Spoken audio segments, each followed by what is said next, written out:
Bonjour, bienvenue dans cette capsule du congrès USPP en ligne. Mon nom est Houda Oudouche, archéologue préhistorienne de l'Université du Québec à Montréal. Aujourd'hui, je vais vous parler d'un type de débitage sur éclat, dit Kombewa, et je prends un exemple illustratif du Maroc oriental. J'ai en fait intitulé ma présentation Le débitage sur éclat de type Kombewa et sa signification comportementale à Ifrinamar. On va d'abord faire une revue de la littérature, voir si ce débitage est bien défini ou il est encore à explorer. Puis on donnera les résultats de son analyse à Ifrinamar. Cependant, et vu que la discussion sur le Kombewa dans les contextes du paléo-moyen africain n'est pas assez commune, vous verrez qu'ici, je présenterai plus de questionnements que de réponses. Avant de commencer cette présentation, j'aimerais tout d'abord rendre hommage à Mstafa Nemi, qui nous a quittés le mois de février dernier, pour ses grandes qualités humaines, mais surtout pour toute sa contribution scientifique à Ifrinamar. Je commencerai avec un petit rappel de ce qu'il y a un débitage sur éclat. Donc, on parle débitage sur éclat quand la lame ou l'éclat sont utilisés comme nucléus pour produire d'autres éclats ou lames. Il existe plusieurs classifications du débitage sur éclat. On retient celle produite en 1974, dont les deux auteurs ci-dessus en fait ressortir trois types qui sont classés selon la face exploitée de l'éclat. Donc, un type 1 qui correspond à un débitage sur la face supérieure très connu au Proche-Orient, un type 2 qui exploite la face inférieure appelée Kombewa, et un type 3 exploité par des enlèvements latéraux dont les produits ressemblent au burin. Alors, comme dans le titre de cette présentation, nous allons parler du deuxième type. L'appellation du Kombewa provient du site éponyme situé à l'ouest-sud-ouest du Kenya, sur les bords du lac Victoria, où ont été découverts des petits éclats débités à partir de leur face ventrale, est associé à des déchets de taille en basalte très altérés. Si la méthode Kombewa a été signalée la première fois en Afrique de l'Est en 1932 et sera ensuite identifiée et mieux caractérisée au Maghreb, notamment durant l'Achelien, où elle était destinée à la production de grands éclats, supports, de bifaces ou d'achereaux. Puis s'est étendue par l'Asie, l'Europe, le Proche-Orient, durant le Paléolithique inférieur.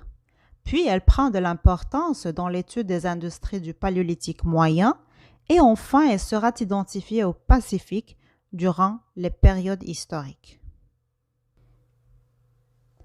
Dans les manuels de technologie lithique, la définition du débitage Kombewa est très générale, ce qui illustre déjà un manque des études, mais elle présente surtout quelques contradictions. Le Kombewa est défini comme une méthode de taille d'éclat prédéterminé à partir de la face ventrale d'un éclat nucléus. Cependant, ce même type de produit pourrait être obtenu lors du façonnage d'une pièce bifaciale ou lors de la préparation d'un plan de frappe sur la face ventrale ou encore suite à un recyclage d'anciens éclats comme nucléus. Alors, le Kombewa est-il vraiment une méthode de taille? Si oui, est-elle opportuniste ou élaborée? D'après cette même définition, le Kombewa semble être un débitage simple qui permet des éclats prédéterminés, mais qui est curieusement peu utilisé. Pourquoi alors les hommes préhistoriques, même s'ils savaient que grâce à un simple geste de la méthode Kombewa, ils pourraient prévenir la morphologie de l'éclat, ils l'ont très peu employé? Je tente une réponse ici. Il s'agit d'un phénomène sous-évalué car après l'enlèvement total de la face ventrale, les éclats ne sont plus reconnus comme Kombewa et les nucléus ne sont plus reconnus comme éclats. En quelque sorte, le faible pourcentage du Cambewa dans les assemblages lithiques est plutôt lié à un manque de critères fiables de reconnaissance des produits dans les différentes phases de la chaîne opératoire et non pas forcément un usage limité de la technique. Cela me pousse à poser une autre question. Est-ce qu'il existe des caractéristiques descriptives de l'éclat Cambewa autres que ses deux faces ventrales et son double bulbe? Et comment peut-on identifier les éclats quand l'avancement du débitage a modifié leur surface ventrale? Ici encore une fois, je signale le manque des études et la mise à jour des données anciennes. La troisième observation que je fais par rapport à la définition du Cambewa est: bien que son utilisation reste variablement discrète, mais elle est présente constamment sur une longue chronologie, depuis l'Achelien jusqu'aux périodes historiques, et nous verrons cela juste après. En 1984 a été mise en évidence l'utilisation importante de la technique Cambewa pour obtenir des supports au matin. Celles-ci sont des pièces pédonculées en obsidienne à deux faces ventrales, qui sont apparues dans l'île de Pâques à partir du 15e-16e siècle. L'objectif de son emploi s'explique par la volonté d'obtenir d'abord un tranchant acéré par l'intersection de deux faces inférieures et ensuite l'enlèvement du cortex qui freine la pénétration des outils dans la chair. Cette découverte montre la persistance de la production Cambewa jusqu'aux périodes historiques et surtout son extension sur une grande aire géographique. Suite à toutes ces questions, je me demande alors quelle est la réalité du Cambewa dans chaque contexte chronologique et la finalité de sa production. Alors j'ai formulé 4 hypothèses possibles et je commence par la gauche en haut. D'après la littérature, le Cambewa peut être une méthode de taille à l'instar de ce qu'on trouve dans les sites acheliens du Maghreb qui alternent deux chaînes opératoires. Une sur bloc produisant l'éclat nucléus et une deuxième sur l'éclat produisant l'éclat Cambewa. Ce dernier sera ensuite utilisé comme support pour les gros achereaux et les bifaces. Donc ici, la finalité est de produire un objet aux formes et dimensions spécifiques. Mais le Cambewa pourrait être aussi une solution technique au sein d'une même chaîne opératoire, dont l'objectif n'est pas l'obtention de l'éclat Cambewa préférentiel, mais la préparation d'un plan de débitage sur la face ventrale afin de pouvoir continuer la taille. À noter que cela n'empêche pas que ces éclats soient utilisés à leur état brut ou retouchés. Troisième hypothèse, le Cambewa n'est ni une méthode de taille ni une solution technique, mais un simple procédé technique opportuniste qui cherche à explorer au maximum la matière première. On est ici en présence d'une gestion pensée des ressources, soit par recyclage d'anciens éclats, soit par exploitation poussée du nucléus. Évidemment, il est plus simple de transporter un éclat préférentiel comme nucléus que transporter un galet. Autre, l'économie de transport, le Cambewa permet une économie de temps, car une face ventrale présente déjà une surface de débitage naturellement convexe qui permet le passage rapide au plein débitage sans préparation. Et enfin, dernière hypothèse, les éclats Cambewa ne seraient que des déchets de façonnage sur la face ventrale ou d'amincissement pour emmanchement. Dans ce cas encore, les éclats Cambewa ne sont pas un produit recherché, mais de simples déchets de taille. Alors, nous allons examiner ces 4 hypothèses sur l'assemblage des frinamages et voir laquelle s'y correspond. Ici, on voit la répartition géographique du phénomène Cambewa durant le paléolithique inférieur en blanc et le paléolithique moyen en jaune. La carte montre une concentration en Europe occidentale. Il est encore peu ou pas connu dans le reste de l'Europe, en Asie et en Afrique, notamment durant le Paléolithique moyen. Le fait que le Cambewa est présent sur une aire géographique assez ample durant plusieurs périodes chronologiques et qu'il soit pratiqué par plusieurs espèces humaines nous prouve le caractère essentiel de ce geste chez l'homme. D'après la bibliographie, le Cambewa est mieux connu au Paléolithique inférieur, mais il reste insuffisamment caractérisé durant le Paléolithique moyen car il se heurte à un problème de quantification puisqu'il n'est reconnaissable que sur les premiers éclats obtenus. En Europe, les études au Paléo moyen sont soit très anciennes, soit récentes, mais provenant pour une grande partie de ramassage de surface. Voir référence à la fin de cette présentation. Tandis qu'en Afrique du Nord, ce type d'étude est absent. Alors, tout cela me mène à poser la question suivante.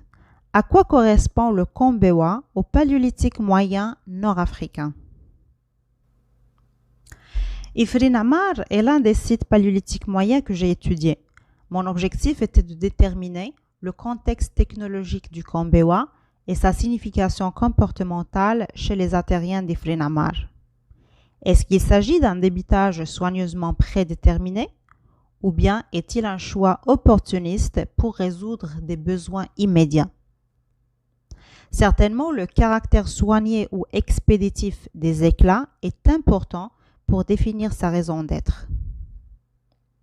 Le matériel analysé provient des niveaux du Paléolithique moyen d'Ifrinamar, fouilles des années 1997 à 2004.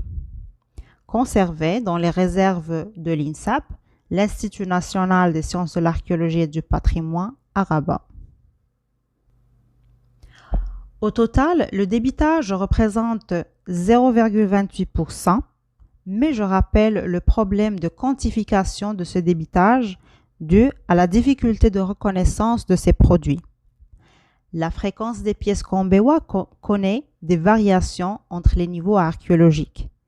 Ici, les phases finales du Paléo moyen dite occupation supérieure est celle qui a livré la majorité du matériel, représenté par des nucléus et des éclats à pourcentage similaires. On peut dire qu'il s'agit d'une séquence de débitage peu productive, que ce débitage est représenté par deux catégories technologiques, nucléus et éclats, et que la productibilité est estimée par nucléus est de 3,33 éclats en moyenne. On note une utilisation quasi exclusive du silex qui est généralement de bonne qualité et offre une variabilité pétrographique particulièrement élevée. Le silex de provenance proche, la mlouia, est exploité d'une manière courante sans aller au point de l'épuisement total du nucléus, alors que le silex de provenance lointaine montre une gestion poussée. Le Cambewa se présente ici comme une exploitation partielle de la matière première dans une optique d'économie applicable dans plusieurs contextes techniques. Le talon des éclats est généralement de type lisse et fasté. Les éclats adoptent des formes standards, biconvexes à extrémité distale arrondie. Les causes d'abandon du nucléus sont probablement optionnelles. L'état d'intégrité est moyennement bon et l'état de surface de quelques éclats montre une altération thermique. Le débitage est réalisé in situ. La gestion du débitage est généralement unidirectionnelle et orthogonale. L'angle formé de P1, axe de percussion de l'éclat nucléus, et P2, axe de percussion de l'éclat Cambewa, varie entre 0 et 180 degrés dans un sens ou dans l'autre. La position et la direction de percussion des deux chaînes opératoires P1 et P2 déterminent la forme de l'éclat Cambewa et influencent l'utilité de son tranchant. Les remontages ont permis l'identification de plusieurs générations d'éclats, ce qui confirme que le débitage Kombewa n'est pas restreint à l'extraction d'un seul éclat préférentiel, contrairement à ce qu'on connaît à l'Acheulean. En outre, l'analyse des directions P1, axe de percussion de l'éclat nucléus, et P2, axe de percussion de l'éclat Kombewa, montre plusieurs combinaisons où tout le périmètre du nucléus sur éclat est exploitable. À noter ici que ces pièces ne proviennent pas toutes d'Ifrinamar, ça illustre plusieurs modalités de débitage, comme ce que nous avons vu tantôt à Ifrinamar. L'analyse morphotechnologique a été supportée par des activités d'expérimentation archéologique. En voici les résultats. La morphologie distale indique que tout le tranchant aurait été actif et laisse penser que ces éclats étaient utilisés pour couper. En plus, la forme biconvexe et bombée de leurs deux faces permet une bonne préhension. Toutefois, il ne semble pas avoir une fonction spécifique à eux. En fin de cette présentation, et en confrontant les résultats d'Ifrinamar, celles de l'expérimentation aux données bibliographiques, on se rend compte que plusieurs réalités et finalités se présentent pour ce débitage. À l'opposé de sa représentativité élevée et connue au paléolithique inférieur et aux périodes historiques, le pourcentage Kombewa durant le paléolithique moyen est anecdotique. Il exprime ici une signification assez différente qui n'implique pas une méthode de débitage. Son application à Ifrinamar correspond à une modalité de débitage levallois qui cherche à exploiter la matière première de façon plus rationnelle en répondant à des conditions de subsistance particulières. Il n'existe pas de fonction spécifique de l'éclat Kombewa durant le paléolithique moyen. Du fait de sa simplicité de réalisation, le Kombewa est applicable dans plusieurs contextes techniques. En général, le Kombewa serait soit une conception de débitage similaire aux méthodes levallois-discoïdes, cherchant à obtenir un support pour objet spécifique, par exemple l'hémata ou des supports pour hachereau et biface, soit est une exploitation secondaire applicable dans divers contextes techniques. Or, la littérature ne nous affirme pas encore de façon apparente dans quelles circonstances l'éclat Kombewa est produit normal, un produit spécifique ou un simple déchet de taille. Surtout que l'appellation Kombewa rassemble tous ces types d'éclats. Il serait intéressant d'essayer une nouvelle appellation qui caractérise les éclats selon leur finalité de production et non pas selon leur forme à deux faces ventrales, pour pouvoir éviter la confusion entre les différentes réalités Kombewa. Pour les perspectives futures, le matériel que j'ai analysé ici appartient à un attérien avec et sans pièces pédonculées. Pour avoir un cadre complet du débitage sur éclat de type Kombewa au paléolithique moyen, il serait intéressant d'élargir l'étude sur d'autres faciès culturels de celui-ci. Deuxièmement, discerner les caractéristiques morphotechnologiques qui permettent de reconnaître les produits Kombewa durant différentes phases de la chaîne opératoire. Voilà, c'était tout pour moi. Merci d'avoir suivi cette présentation et à bientôt.